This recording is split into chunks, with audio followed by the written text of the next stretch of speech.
Back in the year 2000, the state of Florida played a pivotal role in the election of George W. Bush to the presidency of the United States. Tomorrow, April 1st, 2025, the state of Florida can atone for that sin in a special election to fill 2 congressional House seats. The elections involve District 6, which is in eastern Florida on the Atlantic coast, a seat that was vacated by Republican Michael Waltz when he was nominated to be Donald Trump's national security advisor. The candidates are Democrat Joshua Weil and Republican Randy Fine. Here in District 1, a congressional seat that was vacated by Matt Gaetz when he was nominated by Trump to be his Attorney General, you have Democrat Gay Valamont running against Republican Jimmy Patronis. If the Democrats win both seats, they could eliminate the Republican majority in the U.S. House and severely constrain Donald Trump's ability to stir up mischief.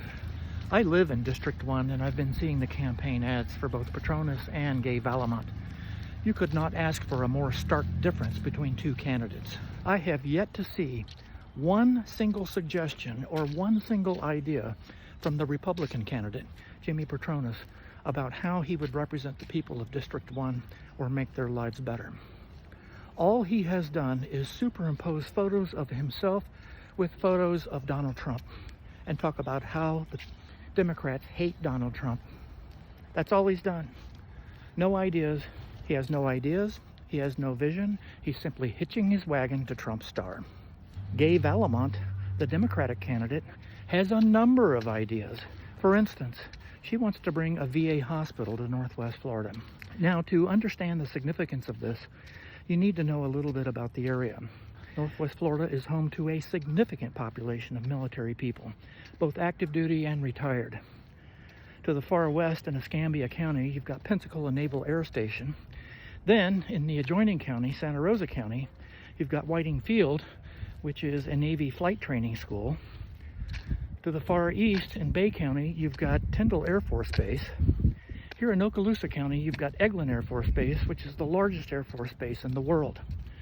You've also got Hurlburt Field, which is home to Air Force Special Operations. You've got Duke Field, an Air Force Reserve base. You have the 7th Special Forces Army Cantonment across the street from Duke Field. And you've got the Destin Coast Guard Station. So we have a huge military population here. Locating a VA hospital here would make sense.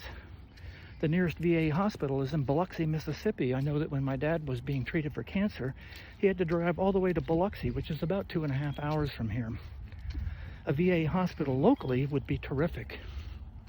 They do have a VA clinic at Eglin Air Force Base, but it's not a hospital. It's very limited in what they can do.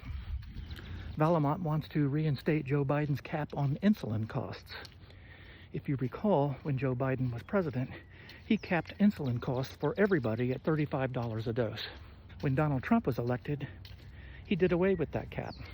So now the cost can vary depending on whether you have insurance or not, what kind of insurance you have, and who the supplier of the insulin is. Valamont also says that she has a plan for reducing the cost of homeowners insurance by 25%. With hurricane season only 6 weeks away, that would be a terrific idea. That would reduce my homeowner's insurance costs by $1,000. Valamont has also said that she wants to protect the military mission here in Northwest Florida. That would include protecting Eglin's test range over the Gulf of Mexico, protecting retirement benefits, and looking after the F-35 program, which Trump is threatening to cut. There's a tradition of Democrats looking after District 1 here in Northwest Florida and protecting the military mission. Back when I was a kid, it was Bob Sykes, the old he-coon. He was a staunch defender of the military. He made sure that we were taken care of. And he was a Democrat. Valamont seems to want to fill the same role. Patronis, he's just another swamp creature. So tomorrow, April 1st, 2025, I'll be voting for Gay Valamont. I hope that you folks will consider voting for Gay Valamont if you live in this district, and Joshua Weil if you live in District 6. Together, maybe we can strike a blow for democracy and freedom.